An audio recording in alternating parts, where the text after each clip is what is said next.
নমস্কাৰ সকলোকে আজি মই তোমালোকৰ ওচৰত লৈ আহিছোঁ ভলিউম ৰিলেটেড কেইটামান ইম্পৰ্টেণ্ট কুৱেশ্যন আৰু তাৰ সমাধান। আজি প্ৰথম কুৱেশ্যনটো আছে চোৱা 12 spheres are of the same size made from melting a solid cylinder of 16 cm diameter and 2 cm height। 12টা sphere এটা সলিড চিলিণ্ডাৰৰ পৰা বনাইছে। যি সলিড চিলিণ্ডাৰটোৰ ডায়ামিটাৰ আছে 16 cm আৰু হাইটটো আছে 2 cm। The diameter of each sphere প্ৰত্যেকটো স্ফিয়াৰৰ ডায়ামিটাৰটো উলিয়াবলৈ কৈছে। ঠিক আছে, ইয়াত দেখিলে আমি দুটামান বস্তু জানিব লাগিব। স্ফিয়াৰৰ ভলিউম উলিওৱা ফৰ্মুলা, চিলিণ্ডাৰৰ ভলিউম উলিওৱা ফৰ্মুলা। এটা প্ৰথম জানিব লাগিব স্ফিয়াৰ বুলিলে কি, স্ফিয়াৰ কোনবোৰক কোৱা হয়। গোলাকাৰ বস্তুবিলাকক স্ফিয়াৰ বুলি কোৱা হয়, ৰাউণ্ড শেপৰ বস্তুবিলাকক স্ফিয়াৰ বুলি কোৱা হয়। ঠিক আছে, ভলীবল, টেনিছ বল এইবিলাক হৈছে স্ফিয়াৰৰ এক্সাম্পল। ঠিক আছে, আৰু চিলিণ্ডাৰ শেপটো এইটো। ঠিক আছে, ইয়াৰ এইটো হাইট আৰু এইটো ডায়ামিটাৰ, আৰু স্ফিয়াৰৰ ডায়ামিটাৰ এইটো। ঠিক আছে, আৰু ৰেডিয়াছটো এইটো। এতিয়া স্ফিয়াৰৰ ভলিউম উলিওৱা ফৰ্মুলা হৈছে 4/3 পাই আৰ কিউব। স্ফিয়াৰৰ ভলিউম উলিওৱা ফৰ্মুলা হৈছে 4/3 পাই আৰ কিউব, য'ত আৰটো হৈছে ৰেডিয়াছ আৰু পাই মান হৈছে 22/7। ঠিক আছে, আৰু চিলিণ্ডাৰৰ ভলিউম উলিওৱা ফৰ্মুলা হৈছে পাই আৰ স্কোৱাৰ এইচ। ইয়াত আৰটোৱে ৰেডিয়াছ বুজায়, এইচটোৱে বুজায় হাইট। ঠিক আছে, চ' এইকেইটা ফৰ্মুলা আমাক লাগিব। স্ফিয়াৰৰ ভলিউম উলিওৱা ফৰ্মুলা 4/3 পাই আৰ কিউব আৰু চিলিণ্ডাৰৰ ভলিউম উলিওৱা ফৰ্মুলা পাই আৰ স্কোৱাৰ এইচ। ঠিক আছে, এতিয়া চোৱা, যিহেতু চিলিণ্ডাৰটোৰ পৰা 12টা স্ফিয়াৰ বনাইছে, চ' ইহঁত দুইটাৰে ভলিউমটো সমান হ'ব। মিনছ 12টা স্ফিয়াৰ আৰু চিলিণ্ডাৰটোৰ ভলিউম সমান হ'ব। চ' আমি লিখিব লাগিব পাৰোঁ volume of 12 sphere equal to volume of cylinder. ঠিক আছে, এইটো ৰিলেশ্যন ইউজ কৰি আমি স্ফিয়াৰৰ ডায়ামিটাৰটো উলিয়াম। ঠিক আছে, এতিয়া আমি প্ৰথম কি কৰিম, চিলিণ্ডাৰটোৰ ভলিউম উলিয়াম। Volume of cylinder equal to formula হৈছে পাই আৰ স্কোৱাৰ এইচ। ইয়াৰ মানকেইটা বহাই দিয়া, পাই মান 22/7, আৰৰ মান চোৱা, চিলিণ্ডাৰটোৰ ডায়ামিটাৰ দিয়া আছে 16, ৰেডিয়াছ হ'ব ইয়াৰ আধা, মিনছ 8 স্কোৱাৰ হ'ব। ঠিক আছে, আৰু হাইটটো দিয়া আছে 2। ইউনিটকেইটা একেটা চিষ্টেমত আছে, চ' আমি ডাইৰেক্ট এনেকৈ বহাই দিব পাৰিম। চ' আমি ইয়াৰ পৰা কি পাম, 22/7 ইনটু 64, 8ক স্কোৱাৰ কৰিলে হ'ব 64, আৰু লগত 2ক যদি লগত মাল্টিপ্লাই কৰোঁ তেতিয়া হ'ব 128। ঠিক আছে, চেণ্টিমিটাৰ কিউব। এইটো এনেকৈ ৰাখা, কেলকুলেট কৰিব নালাগে। 22/7 কেঞ্চেল যাব পিছত, চাবা। চ' আমি কি লিখিব পাৰোঁ, যিহেতু volume of 12 sphere volume of চিলিণ্ডাৰৰ সৈতে সমান, গতিকে ভলিউম অফ চিলিণ্ডাৰ আমি এইটো পালোঁ, যিটো ভলিউম অফ 12 স্ফিয়াৰ হ'ব। ঠিক আছে, therefore volume of 12 sphere equal to 22/7 into 128। এইটো আমি লিখিব পাৰোঁ। ঠিক আছে, এতিয়া চোৱা, এটা স্ফিয়াৰৰ ভলিউম উলিওৱা ফৰ্মুলা হৈছে 4/3 পাই আৰ কিউব। চ' 12টা স্ফিয়াৰৰ ভলিউম উলিওৱা ফৰ্মুলা হ'ব, ইয়াক 12এ মাল্টিপ্লাই কৰিব লাগিব। ঠিক আছে, চ' আমি ইয়াত লিখিব পাৰোঁ ভলিউম অফ 12 স্ফিয়াৰৰ জেগাত 12 ইনটু 4/3 পাই আৰ কিউব, য'ত 4/3 পাই আৰ কিউব হৈছে এটা স্ফিয়াৰৰ ভলিউম উলিওৱা ফৰ্মুলা, আৰু 12এ মাল্টিপ্লাই কৰিলে 12টা স্ফিয়াৰৰ ভলিউম উলিওৱা ফৰ্মুলা পাম, যিটো আমি কাৰ সৈতে সমান পাম, 22/7 ইনটু 128 সৈতে সমান পাম। ঠিক আছে, এতিয়া চোৱা, ইয়াত পাই মান কিমান, 22/7।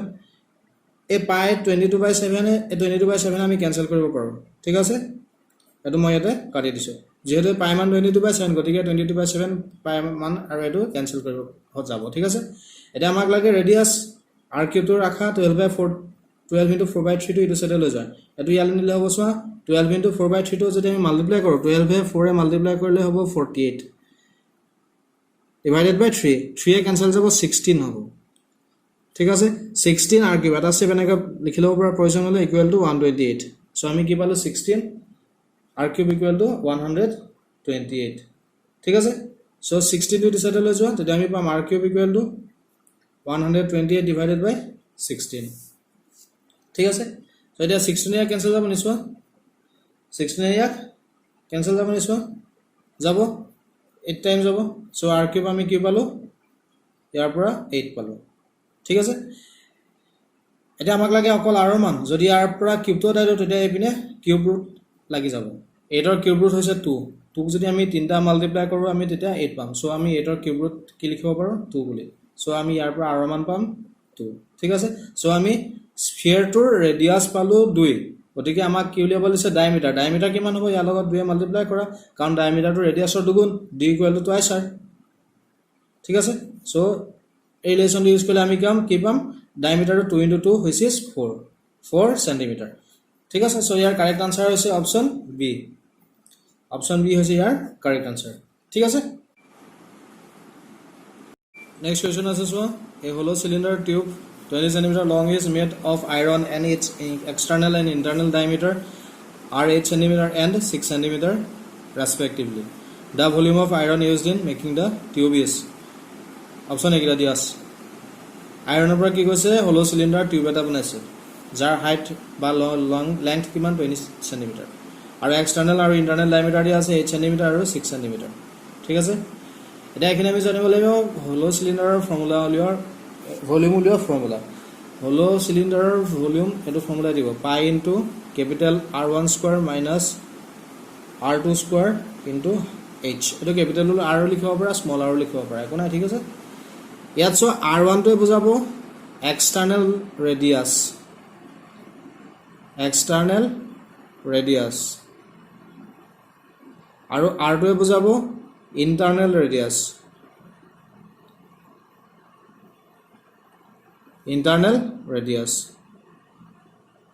ঠিক আছে এটা সো আমাক এক্সটাৰ্নাল ডায়ামিটাৰ দিয়া আছে 8 cm ইয়াৰ পৰা আমি এক্সটাৰ্নাল ৰেডিয়াস পাম 8/2 যেটো হ'ব 4 cm ঠিক আছে আৰু ইন্টাৰনাল ডায়ামিটাৰ দিয়া আছে 6 cm এটো দিয়া আছে 6 cm যাৰ পৰা আমি ইন্টাৰনাল ৰেডিয়াস পাম 6/2 যেটো হ'ব 3 cm সো আমি r1 ইয়াৰ পৰা কি পালো 4 আৰু r2 পালো 3 cm ঠিক আছে সো এতিয়া আইৰণৰ পৰা হলো সিলিন্ডাৰটো বনাইছে গতিকে ভলিউম অফ আইৰন আৰু হলো সিলিন্ডাৰটোৰ আইৰন সেম হ'ব যেটো আমাক উলিয়াবলৈ দিছে সো আমি লিখিব পাৰো volume of iron equal to volume of হলো সিলিন্ডাৰ টিউব হলো সিলিন্ড্ৰিকেল টিউব দুইটা সমান হ'ব ইয়াত আমি লিখিব পাৰো ভলিউম অফ হলো সিলিন্ডাৰ উলিওৱা ফৰ্মুলাটো যেটো হৈছে পাই into r1 square minus r2 square into h ইয়াৰ মান কিটা বহাই দিয়া পাই মান আছে 22/7 এটা r1 স্কয়াৰ r1 তো পাইছো আমি 4 r1 ক স্কয়াৰ কৰিলে কি হ'ব 16 হ'ব মাইনাস r2 ভ্যালু পাইছো 3 স্কয়াৰ কৰিলে হ'ব 9 ঠিক আছে আৰু h দিছে হাইট টু বা লেংথ সেম 20 cm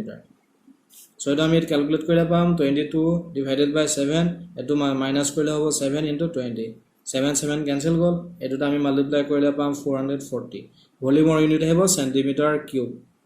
প্ৰবলেমটো সেন্টিমিটাৰত কৈছো গতিকে ইউনিটটো কি হ'ব সেন্টিমিটাৰ কিউব সো এই অপচনটো ইয়াত আছে না আছে অপচন সি ইয়াৰ কাৰেক্ট আনসাৰ 440 সেন্টিমিটাৰ কিউব ঠিক আছে next question is a rectangular water tank is 5 meter high 3 meter long and 2 meter wide এটা rectangular water tank দিয়া আছে যাৰ ডাইমেনশন দিয়া আছে height to 5 metre height to দিয়া আছে 5 মিটাৰ লেংথ টু দিয়া আছে 3 মিটাৰ আৰু ওয়াইড মানে ব্ৰেথ টু দিয়া আছে 2 মিটাৰ এটা ডাইমেনশন দিয়া আছে rectangular water tank টু আমাক কি উলিয়াবলৈ কৈছে how many liters of water it can hold হে ট্যাঙ্কটোত কিমান লিটাৰ পানী ধৰিব হেতু আমাক উলিয়াবলৈ কৈছে ঠিক আছে অপচন একিটা দিয়া আছে এতিয়া আমি জানিব লাগিব rectangular ট্যাঙ্কৰ ভলিউম উলিওৱা ফৰ্মুলা ঠিক আছে rectangular ট্যাঙ্কৰ কৰিব rectangular solidত যাৰ ভলিউম উলিওৱা ফৰ্মুলা হৈছে length into breadth into height এটো ফৰ্মুলা ইউজ কৰি আমি ভলিউমটো উলিয়াব লাগিব সো আমি একিটা মাল্টিপ্লাই কৰি দিম তেতিয়া আমি পাম ভলিউমটো কি পাম 5 into 3 into 2 মাল্টিপ্লাই কৰিলে পাম 15 into 30 মিটাৰ কিউব এটা সো অপচন কিটা লিটাৰত আছে এখিনা তোমালোকে এটা কথা মনত ৰাখিবা 1 মিটাৰ কিউবত থাকে 1000 লিটাৰ সাপোজ এটা বাকেট আছে যাৰ ভলিউম 1 মিটাৰ কিউব তাত কিমান পানী ধৰিব 1000 লিটাৰ এটা ভলিউম 1 মিটাৰ কিউব মানে যাৰ লেংথ ব্ৰেথ আৰু হাইট হ'ব 1 মিটাৰ ঠিক আছে তাত কিমান পানী ধৰিব 1000 লিটাৰ গতিকে মিটাৰ কিউবৰ পৰা লিটাৰলৈ কনভাৰ্ট কৰিবলৈ হলে 1000 এ মাল্টিপ্লাই কৰিব লাগিব সো ইয়াক 1000 এ মাল্টিপ্লাই কৰিলে আমি পাম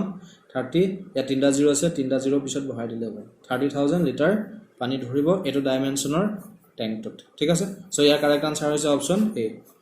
অপচন এ হৈছে ইয়াৰ কাৰেক্ট আনসাৰ নেক্সট কোৱেশ্চন আছে so if the volume of two cubes are in the ratio 27:64 and then the ratio of their total surface area is যদি দুটা কিউবৰ ভলিউমৰ ৰেশিওটো দিয়া আছে 27:64 তেতিয়া কিউব দুটাৰ সাৰফেস এৰিয়াৰ ৰেশিও কি হ'ব হেতু উলিয়াবলৈ কৈ আছে অপচন কিটা একিটা দিয়া আছে ঠিক আছে সো ভলিউম কিটা দিয়া আছে ৰেশিও দিয়া আছে 27 আৰু 64 means আমি ধৰিব পাৰো ফাৰ্স্ট কিউবটোৰ ভলিউম 27 আৰু সেকেন্ড কিউবটোৰ ভলিউম 64 ঠিক আছে সো ফাৰ্স্ট কিউবটোৰ ভলিউম আমি v1 লিখিছো যেটো দিয়া আছে 27 আৰু সেকেন্ড কিউবটোৰ ভলিউম আমি লিখিছো 64 যেটো দিয়া আছে 64 আমি লিখিছো v2 বুলি ঠিক আছে এখানে আমি এটা বস্তু জানিব লাগিব কিউবৰ ভলিউম উলিওৱা ফৰ্মুলা কিউবৰ ভলিউম উলিওৱা ফৰ্মুলা হৈছে সাইড কিউব এটো মনত ৰাখিবা কিউবৰ ভলিউম কোনটো ফৰ্মুলা দিব লেংথ অফ সাইড যেটো দিয়া থাকে তাক কিউব কৰি দিলে ভলিউম টো পাম ঠিক আছে সো আমি ইয়াৰ পৰা সাইডটো কি ল'ব পাৰো ভলিউম উলিওৱা ফৰ্মুলা হৈছে কিউবৰ সাইড কিউব সো ইয়াৰ পৰা আমি সাইডটো কিউব বুলি ল'ব পাৰো ভলিউমক কিউব ৰুট কৰি দিলে হল কিউব ৰুট অফ ভলিউম যেটো ভলিউম দিয়া থাকে তাৰ যদি কিউব ৰুট উলিয়াই দিও তেতিয়া আমি কিউবটোৰ লেংথ অফ সাইড পাম এটা ইয়াত ভলিউম দিয়া আছে ফাৰ্স্ট কিউবটোৰ 27 সো সাইড কিমান পাম আমি সাইডটো আমি ফাৰ্স্ট কিউবৰ a1 বুলি লিখিছো 3 পাম কাৰণ 27 ৰ কিউব ৰুট কি 3 ঠিক তেনেকৈ আমি v2 পাম a2 পাম 4 ইয়াৰ ভলিউম দিয়া আছে 64 ৰ কিউব ৰুট কিমান 4 তিনটা মাল্টিপ্লাই কৰিলে আমি পাম 64 ঠিক আছে এটা নেক্সট আমি জানিব লাগিব কিউবৰ সাৰফেস এৰিয়া উলিওৱা ফৰ্মুলা কিউবৰ সাৰফেস এৰিয়া উলিওৱা ফৰ্মুলা হৈছে দিয়া কিউবত চোৱা ছখন ফেস থাকে সাৰফেস থাকে ঠিক আছে বা ছখন সাইড থাকে ঠিক আছে প্ৰত্যেকখন স্কয়াৰ শেপৰ সো এটা স্কয়াৰৰ এৰিয়া উলিওৱা ফৰ্মুলা হৈছে সাইড স্কয়াৰ সো কিউবটোত কেটা সাইড থাকে ছখন গতিকে আমি 6 এ এক মাল্টিপ্লাই কৰিলে আমি পাম কিউবৰ সাৰফেস এৰিয়া উলিওৱা ফৰ্মুলা 6 সাইড স্কয়াৰ যেটো তোমালোকে মনত ৰাখিবা ঠিক আছে সো প্ৰথম কিউবটোৰ সাৰফেস এৰিয়া হ'ব 6a1 স্কয়াৰ এটো ফৰ্মুলা ইউজ কৰি আমি কি পাইছো 6a1 স্কয়াৰ আৰু সেকেন্ড কিউবটোৰ সাৰফেস এৰিয়া হ'ব 6a2 স্কয়াৰ সাইডটো ইয়াত a2 গতিকে a2 স্কয়াৰ আছে ইয়াত a1 স্কয়াৰ হ'ব ইয়াতৰ ৰেশিও ললে কি হ'ব 6a1 square - 6a2 square 6 cancel গল মই সাইড ইয়াত দেখা দিছো 6a1 স্কয়াৰ ডিভাইডেড বাই 6a2 স্কয়াৰ হ'ব আমি যদি ফ্ৰেকশনত লিখো এই ৰেশিওটো ঠিক আছে 6 কেনসেল গল এটা a1 স্কয়াৰ a1 পালো আমি 3 স্কয়াৰ কৰা a2 পালো আমি 4 ক স্কয়াৰ কৰা ইয়াত পাম 9 ইয়াত পাম 16 সো ইয়াৰ পৰা আমি ৰেশিওটো কি পাম 9:16 সো কিউব দুটাৰ সাৰফেস এৰিয়াৰ ৰেশিও হ'ব 9:16 সো ইয়াৰ কাৰেক্ট আনসাৰ হ'ব অপচন সি 9:16 ঠিক আছে